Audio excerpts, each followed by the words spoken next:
Hello and welcome to the Paxmundi show, where I'll be trying to shed some light on the dark age, the war of terror, and to try and deconstruct some of the myths and misinformation about the global war of terror. First, I'll start with some of the news from the dark side. Last week I was talking in the show about the 10th anniversary of the start of the Iraq invasion and some of the Panorama program, which exposed most of the lies that were told about that. Also last week was another groundbreaking documentary TV program, this time produced by NBC News in the United States. The film Hubris, Selling the Iraq War, was a documentary based on the book Hubris, Selling the Iraq War, by Michael Isikoff and David Korn. Now, the program again exposed the lies, the deceptions, the way that all of the feelings and anger that the American public had after 9/11 were vented into this invasion of Iraq, how the intelligence was made up and sold that there was this Iraqi connection with Al-Qaeda. It was shown how the only evidence that was ever available on that, the evidence, principal evidence that was used, was actually the tortured confessions of this alleged terrorist, al-Libi. He was tortured by the Egyptians and came up with this implausible story that there was a link between Saddam Hussein and Al-Qaeda. This was used, like all the other false evidence, to sell the Iraq war to the UN and to the American public. So check that one out. It is available to download from reputable torrent sites. That's Hubris, Selling the Iraq War.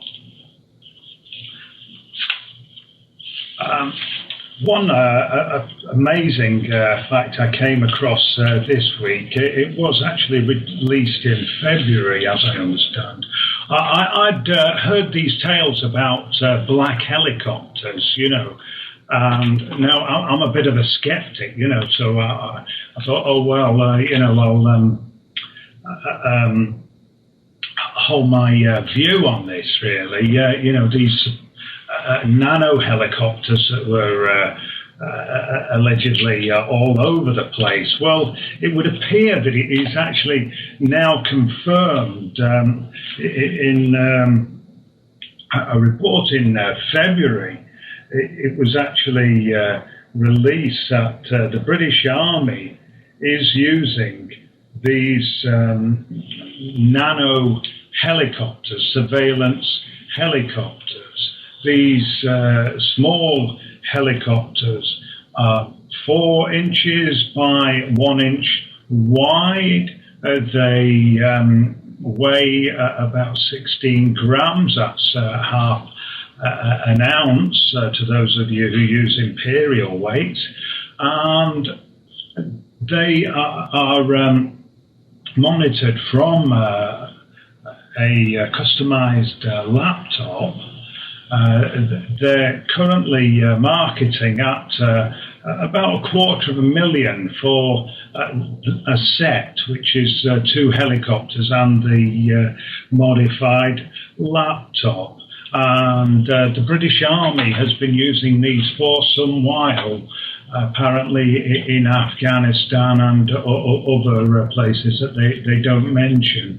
And they can stay in the air apparently for about an hour. They run off batteries, and they have been using them in the battlefield.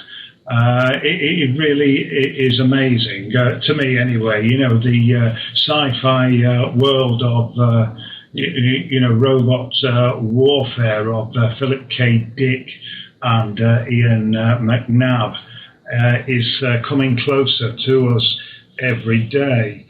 So the British Army has just ordered another £31 million worth of these devices.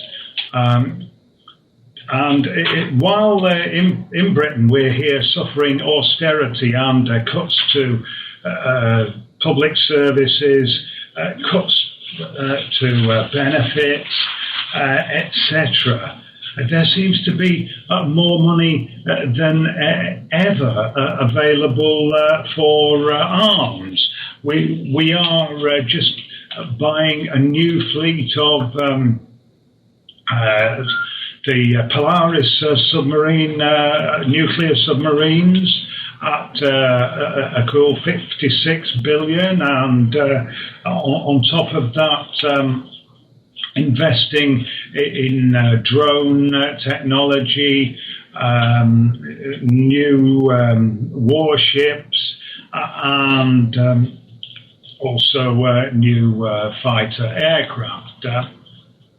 So there's certainly no shortage of money for war.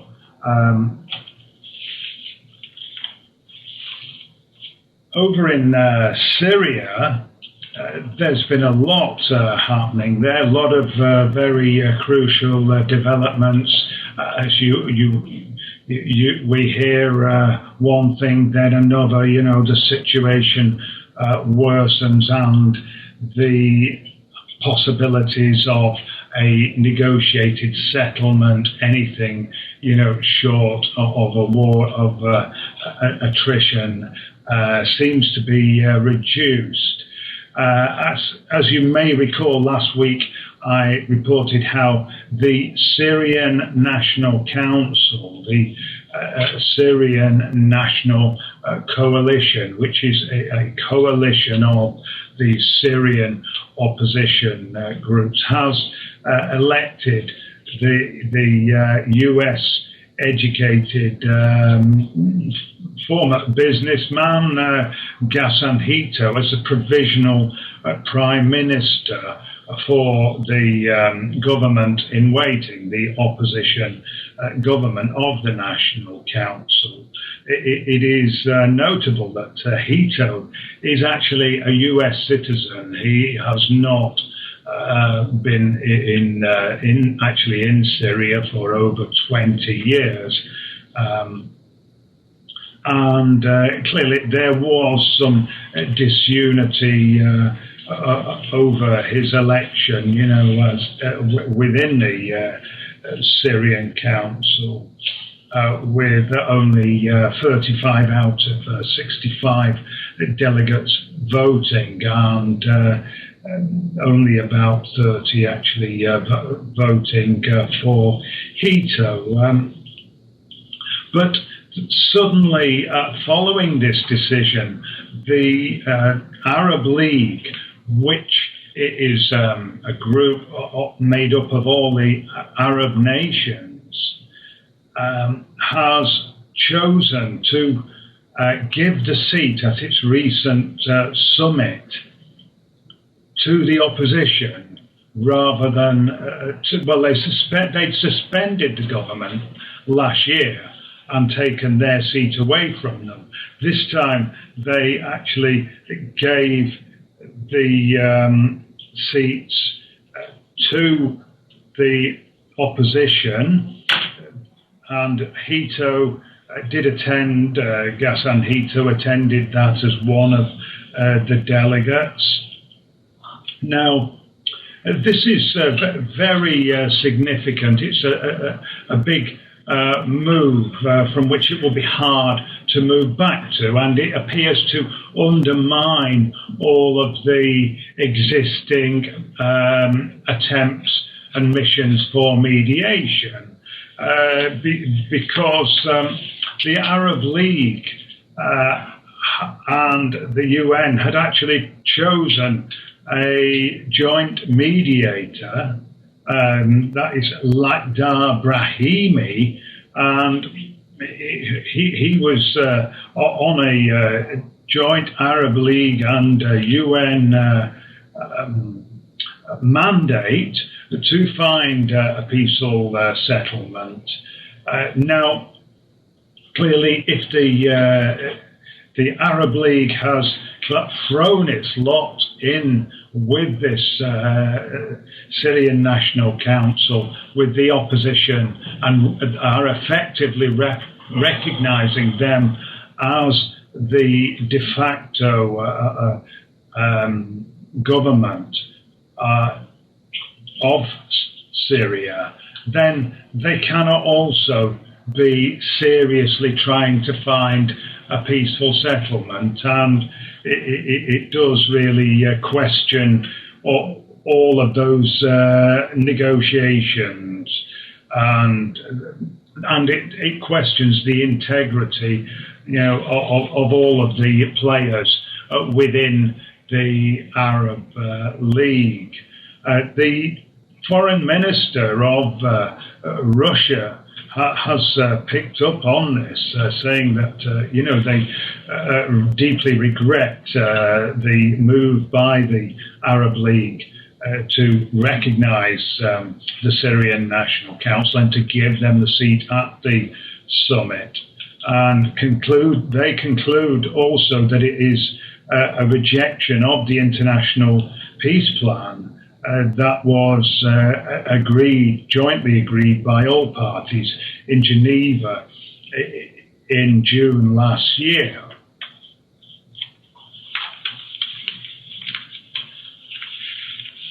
Now, lots of other moves and news in Syria. There's been a lot more violence, certainly around the capital, Damascus, where there is battles going on in the city, and in the central areas of the city. 15 students were killed when mortar shells hit the Damascus University canteen. And just this week, the UN has actually reduced their staff in the city, particularly the foreign staff of the UN have been withdrawn. Many of them have been withdrawn from Damascus because of the intensity of the fighting. The UN had about 100 foreign officers, UN officials, and on top of that, about 800 Syrian staff. So this is clearly getting serious, where the UN, who are actually charged with trying to monitor the peace in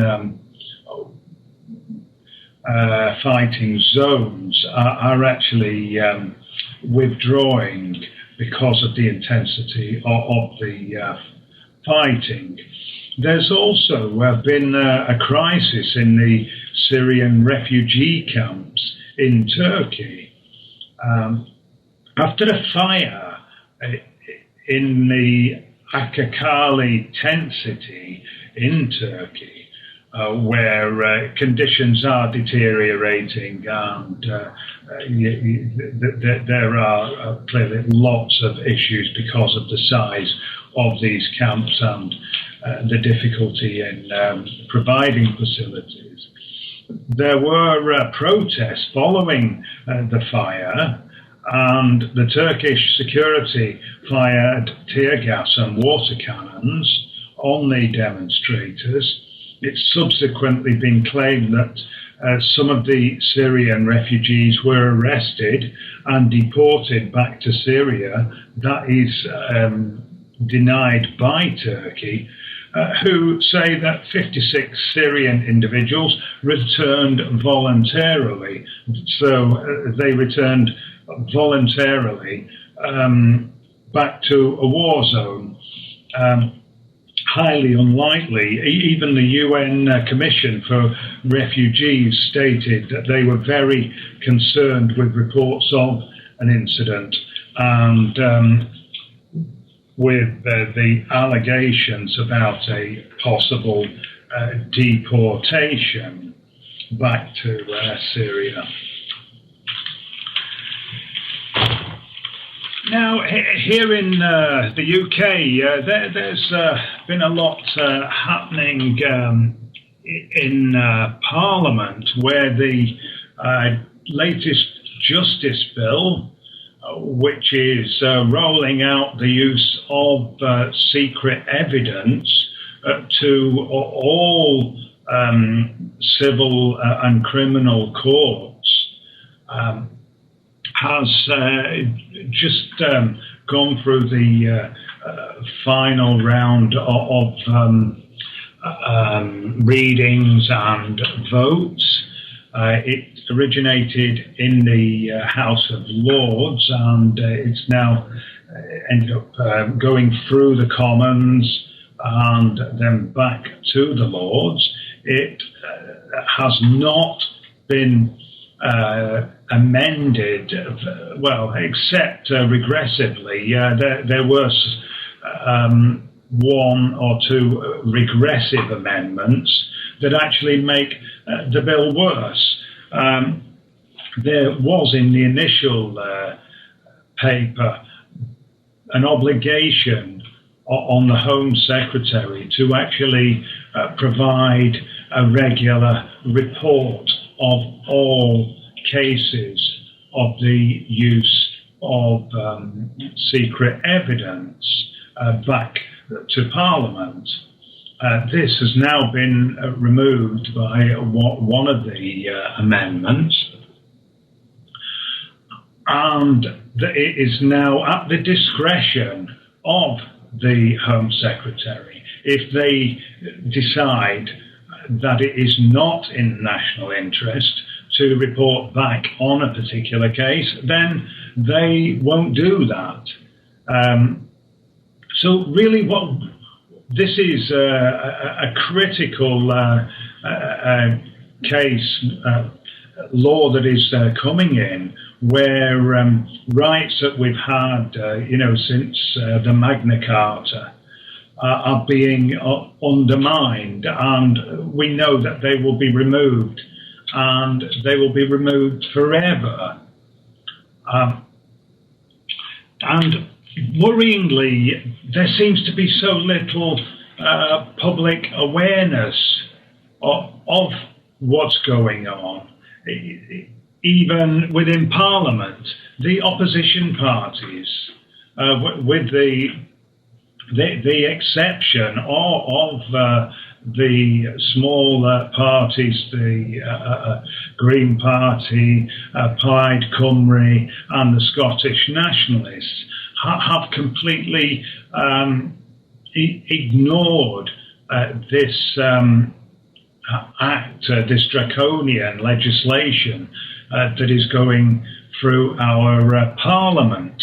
And this really does, expose the consensus that we have in British politics, and worryingly also the kind of apathy that we have in our British society about the loss of our civil liberties, about the actions, that we are being a party to, about the reduction of all of our rights in the name of the war on terror and in the name of national security. We have in this country, one of the things we have is this nostalgia about the Second World War and the complacency or acceptance by the British public of whatever was thrown at them. There is a current craze for the use of this wartime propaganda. You may have seen these posters and things which say, keep calm. You know, this is keep calm and carry on. Keep calm and whatever. Just do nothing. This sums up the general attitude listeners accepted, but there certainly is a complacency about what is happening. To our laws, to our rights, to our country by those who are in power, and generally people don't seem to realise what they got until it's gone, and even what they've agreed to. So when the law changes to our laws and the treaties that we're signing, that our government is signing in our name, when all of these come into effect, we're unaware until it affects us or someone that we can identify with. So one example is the one-sided extradition treaty that the UK has with the United States, whereby British citizens, or indeed anyone who is actually resident in the UK, will be extradited to the United States without the full evidence of the case which they're wanted for, which the US is asking for them to be extradited for, without presenting the facts of the case, and therefore there is no hearing of the evidence on British soil. Now this is completely different to the procedures that we have with extradition requests to all other countries, where there will be a judicial assessment of the evidence, and generally this has been accepted without any great concern by the British public. You'll be aware of a number of cases of hackers who've been extradited to the United States of alleged hackers of other people extradited for business fraud, and lots of Muslims. It was under this treaty that Abu Hamza and a number of others, Tahir Hassan and Babar Ahmed, were extradited to the US recently. And I just noted in my local paper this week, the Tameside Advertiser, there was an article about this local person who was facing extradition to the United States for a business, alleged business fraud. Now, there was absolute outrage, by all the people who were supporting him. This person was a current serving member of the British military who'd actually been involved in a bit of say a private enterprise during the Iraq War. He'd come out of the military and set up as a security consultant, a mercenary, providing security to different clients in Iraq. And the case was that they'd been working for this group and they'd overcharged them and generally breached their contract with this group. So there was a particular outrage because this person was, a member of the forces, and it was felt that really the minister should be hearing this case, calling it in, and the MP was, demanding that it be treated as a special case, and I think this is really typical that where people don't realise how the law has changed, how our rights have been diminished until it affects them or people that they can relate to, even the MP. And these were the people who were actually responsible for agreeing these treaties, which were actually negotiated under Tony Blair's Labour government.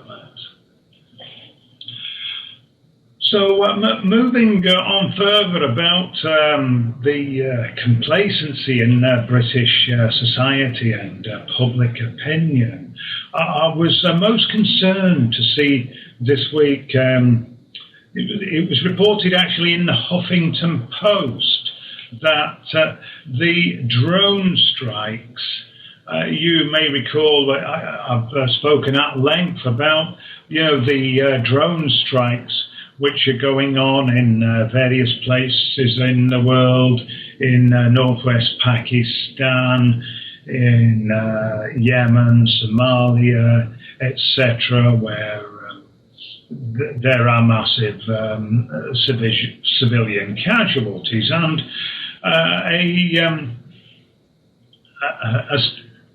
an opinion poll was carried out with members of the public in a joint study from the University of Surrey's Centre for International Intervention and a defence think tank, the Royal United Services Institute, in collaboration with YouGov. And members of the public were shown this report. It was recently reported that the UK government might be passing information to US authorities to help them carry out missile strikes from unmanned aircraft called drones to kill known terrorists overseas in countries like Pakistan, Yemen and Somalia. And let's say, worryingly, the study found that 55% of the people who responded to the opinion poll would support the UK government helping in a drone strike to kill a known terrorist overseas. And indeed, that support rose to over 67% if it could be guaranteed that no innocent civilians would be killed. Now, support did drop quite a lot. if the risk to civilians got higher. That was falling to just 43% if 2 or 3 innocent people might be killed, with opposition from 41%. If it was likely that 10 to 15 innocent civilians might be killed, then the support dropped to 32%, with opposition rising to 46%. Now, I think this is really indicative of the cold attitude that we have to casualties, civilian casualties, particularly when they're happening in other countries. It is perhaps something to do with that British philosophy of utilitarianism. The idea that it is worth sacrificing a few people or doing some bad if it's for the greater good. So what I'd like to do really tonight is to look at, what is going on, in Britain. What's the root of this complacency to the activities of our government intervening in other countries, support for illegal assassinations through drones in other countries, acceptance of uses of torture, etc. And the other one is, well, how do we move on with this? There is clearly, there is some dialogue. We've got it here on Darkcity Radio, where, Darkcity Radio is talking about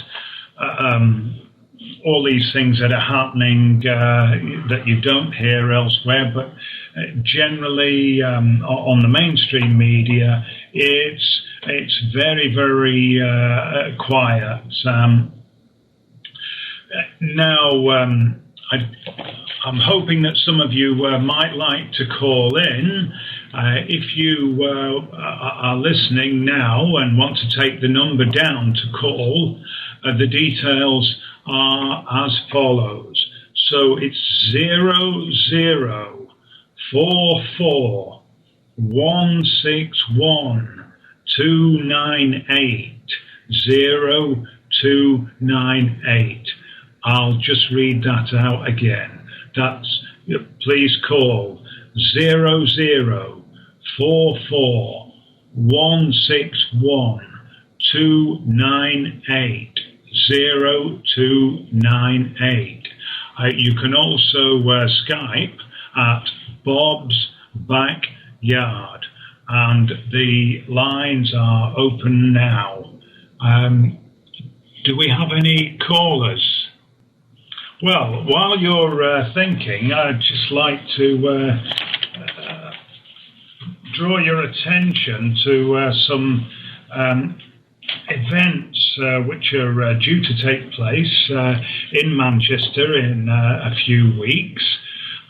We've got a couple of events around Guantanamo, the issue of Guantanamo, and all of these people who are being kept prisoner in Guantanamo and in other parts of the world as a part of the war of terror.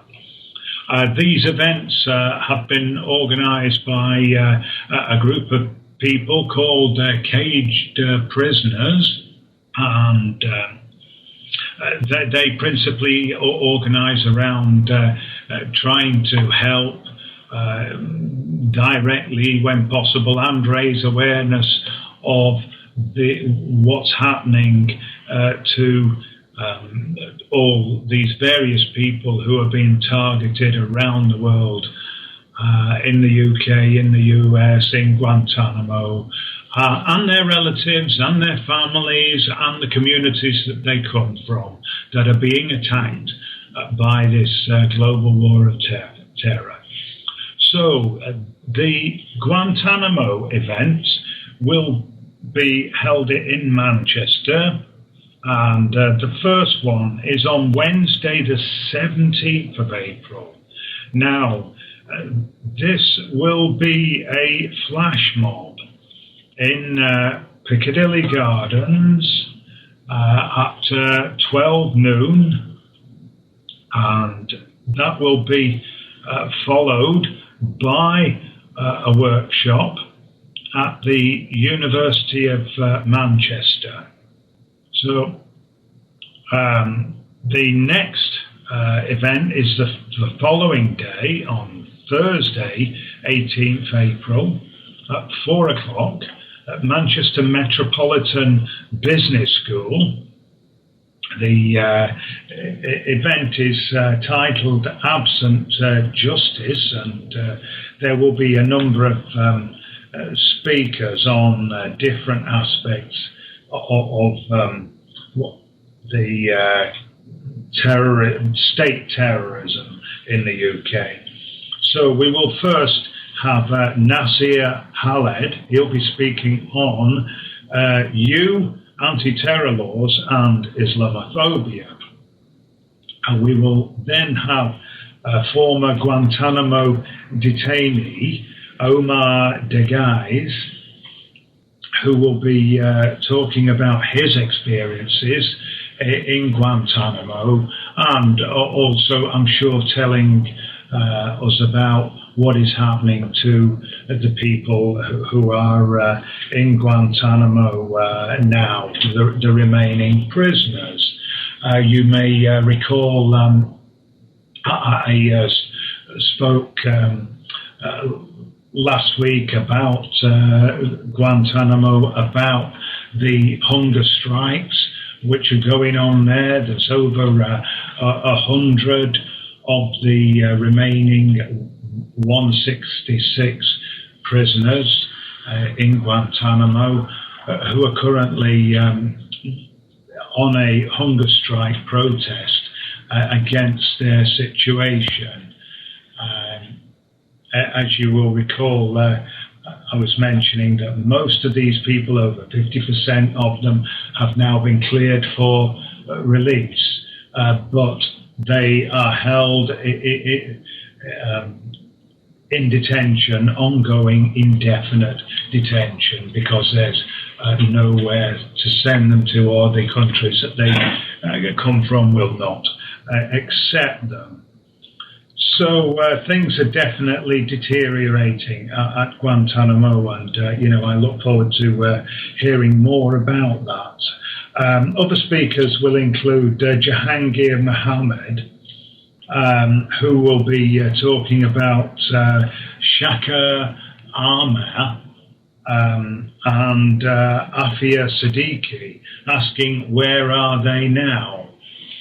Now, for those of you who don't know, Shaka Amar is the last remaining British resident who is still in custody in Guantanamo.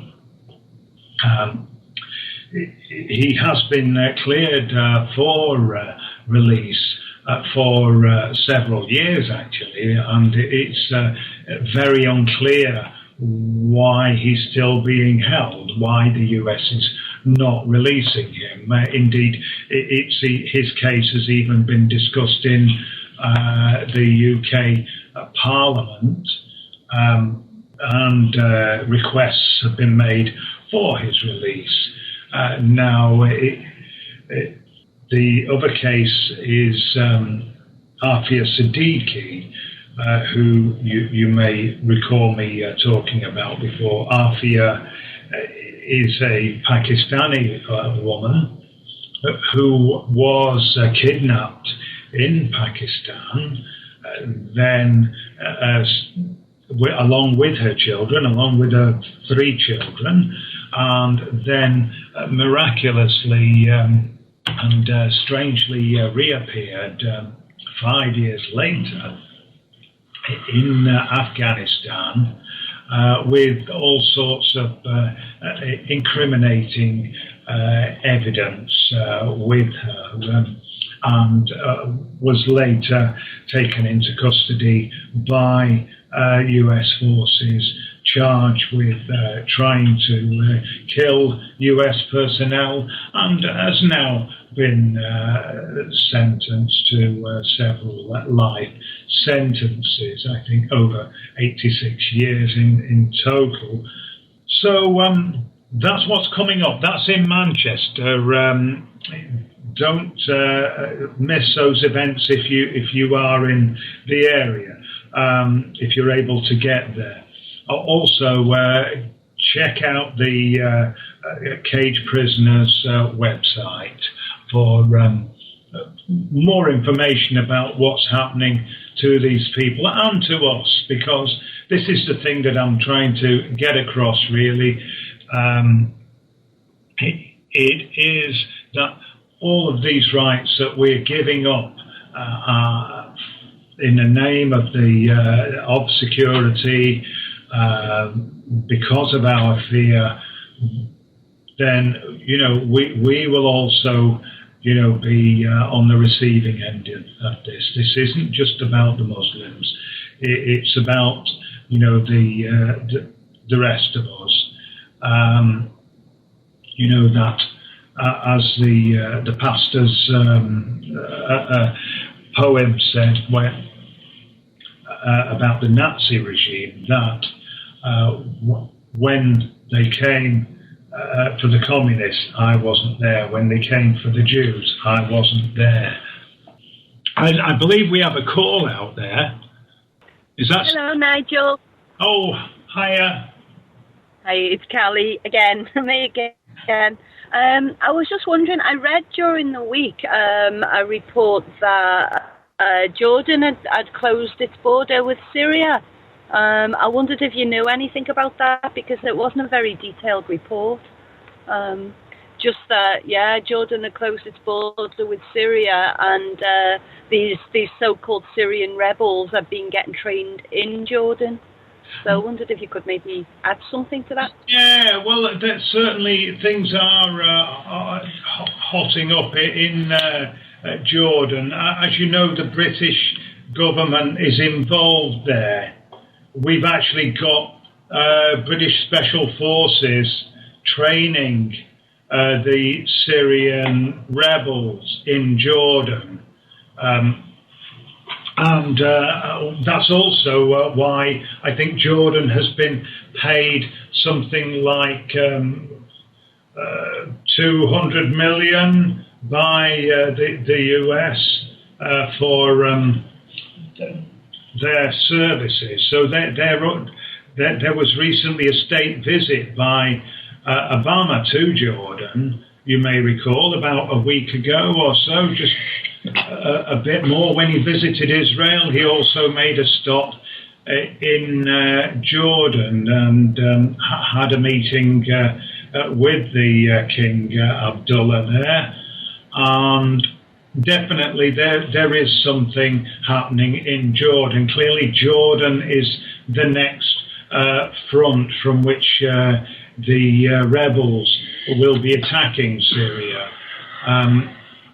Previously, I think their main supply lines have been from Turkey in the north, but now I think you're going to see movement of these rebel forces from Jordan, and also that's probably where they'll be being equipped now by the weaponry that it has now been revealed that the CIA is actually providing them. So you can be pretty sure that weaponry will, I think, be going through Jordan, and we're going to see the war escalating there. Sorry, just had to unmute to say thank you. Yeah, that makes things a little bit clearer. It's certainly worth a bit more research as to what's happening there, I reckon. Yeah, I think certainly the British government is very central to this. You look at all the organisations. I was just,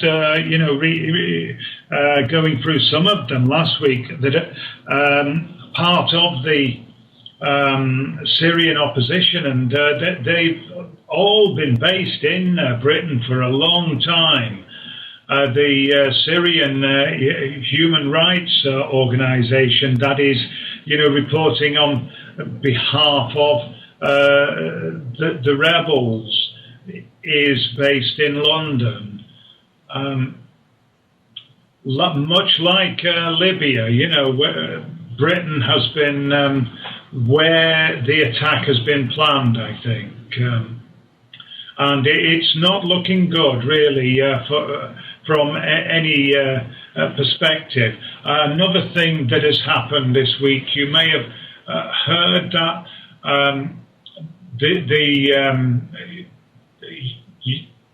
the US has actually threatened the Iraqi government. There's been a number of challenges and threats made to Iraq over allowing their airspace to be used by Iran. So, despite the fact that there is these embargoes on the arms going to the rebels and exports, etc. We are arming the rebels, but Iraq is being threatened for allowing Iran to fly over their airspace, and the allegations are that weapons are being flown in, and that this should be stopped, and that this is also a threat to other Gulf nations who are being supported by the US. So there's a lot of things going on. Clearly, the war is escalating. There's so many different things going on there. I told you about some of the events, killings, etc. We've had bombings of one of the military commanders in his own hometown, in his own car. He was blown up. He's one of the rebel Syrian Free Army commanders. So there's things going on there, and these are in areas which they have controlled, the rebels have controlled for some while, and it's being done with their people and in their space. So I think there is a lot of infighting within the Syrian opposition. There's obviously a scrabble maybe for the leadership and posturing.